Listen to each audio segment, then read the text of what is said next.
আমি দেখেছি আপনাদের এই TV24 এর মাধ্যমে অনেক কিছু সমাধান হয়েছে। অনেক স্কুলের নিউজও আমি নিজে দেখছি। দেখলাম যে তাদের মধ্যে স্কুলের ওই যে সেগুলোর সমস্যা সমাধান হয়েছে। প্রথম সমস্যা হলো শিক্ষক সংকট। আমি প্রথম থেকেই লিখিতভাবে এবং আমরা নিজেরাও আইএসকে অনেকবার জানিয়েছি যে আমাদের এখানে শিক্ষকের সংকট। তাই আমরা এখন অবধি আছে না, জানানোর পরে কোনো তাদের থেকে সাড়া পাইলাম না। শিক্ষক তো সংকট রয়ে গেল। আমি এও জানাইছি আমাদের এখান থেকে প্রয়োজনে 2-1 নিয়ে এর পরিবর্তে সায়েন্সের একজন শিক্ষকের ব্যবস্থা আপনারা করেন।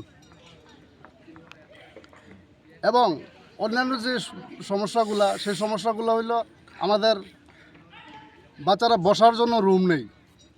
রুমের জন্য আমি লিখিতভাবে অভিযোগ করছি, জানাইছি তারা বারবার, এটাও হইল না। এর পরবর্তী যে সমস্যাটা হলো জলের সংকট, সেই বিষয়টা আমরা জানাইছি। বাচ্চারার যে মিড ডে মিল বসে খাওয়ার জন্য জায়গা নেই, সেই বিষয়টা আমরা জানাইছি। তারা আমরা আশ্বাসও দিছে যে হ্যাঁ হইব, কিন্তু অনেক দিন যাওয়ার সত্ত্বেও এইগুলা কোনো কিছু হইতেছে না। এবং বর্তমানে আমি যোগাযোগ করছিলাম যে আমাদের নতুন মণ্ডল সভাপতি হয়েছে, ওনার সঙ্গে যোগাযোগ করছিলাম। উনি কইছে যে হ্যাঁ এবার হয়ে যাব, এবার আমি এগুলা দেখুম, আগামী দিন আমরা এগুলা সমস্ত কিছু সমাধান করুম, সেই আশ্বাস উনি আমরা দিয়েছেন। আমি আমার এই জিনিসটা আমি কইতে একটু বাধ্য। আমাদের যে আইএস আছে উনি কি এই বিষয়টা বুঝেন না নাকি আমি জানি না। আইএসরা আমি অনেকবার কইছি, ওনার একমাত্র আমি মনে করি ওনার গাফিলতির কারণেই এই স্কুলগুলা মনে করেন ডেভেলপড হইতেছে না। কোন আইএস? আমাদের যে চলিলাম আইএস আছে, ওনার কাছে আমি অনেকভাবে লিখিতভাবেও জানাইছি। আপনারা বিভিন্ন জায়গাতে জানতে চাইলেও জানতে পারেন। আমাদের পার্শ্ববর্তী স্কুলগুলোর মধ্যে সায়েন্সের 2-3 করে শিক্ষক। উনি যদি এই শিক্ষকগুলোকে একটু সুন্দরভাবে মিলিয়ে দিতেন তাহলে হয়তো এই সমস্যাগুলো আর হইতো না, কিন্তু এটা উনি মাথায় নিচ্ছেন না। আমি দেখেছি আপনাদের এই TV24 এর মাধ্যমে অনেক কিছু সমাধান হয়েছে। অনেক স্কুলের নিউজও আমি নিজে দেখছি। দেখলাম যে তাদের মধ্যে স্কুলের ওই যে সেগুলোর সমস্যা সমাধান হয়েছে।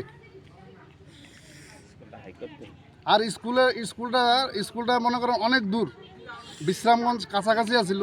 বিশ্রামগঞ্জ স্কুলটা এখন বিদ্যাজ্যোতি হওয়াতে আরেকটু সমস্যা হয়ে গেছে।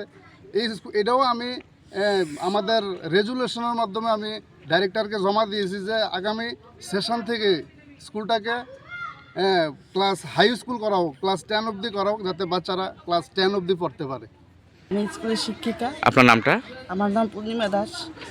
সমস্যাটা কি স্কুলের? বিদ্যালয়ের ছাত্রদের শ্রেণীকক্ষের সমস্যা, বসার জায়গার সমস্যা, ডাইনিং হল, মিড ডে মিলের ডাইনিং হলের সমস্যা, আর এই পানীয় জলের সমস্যা। এগুলো ঠিক হলে ভালো হবে। কি শিক্ষক, একজন সায়েন্সের শিক্ষকেরও সমস্যা থাকলে ভালো হবে। এসবি স্কুলের বিরাট সমস্যা। প্রথমত 1 থেকে 8 পর্যন্ত এখানে 8টা ক্লাস, রুম আছে আমাদের 4টা, আরও 4টা শর্ট।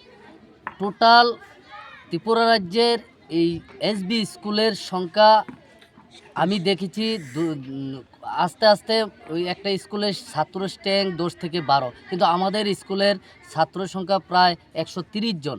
তারপরেও আমাদের স্কুলের বিভিন্ন ক্যাটাগরি, যেমন ডাইনিং হল নেই, মিড ডে মিলের জন্য ডাইনিং হল নেই, আমাদের এসএমসি কমিটি বা কোনো একটা এডুকেশনের প্রোগ্রাম হলে আমাদের কোনো প্রোগ্রামের হলঘর নেই।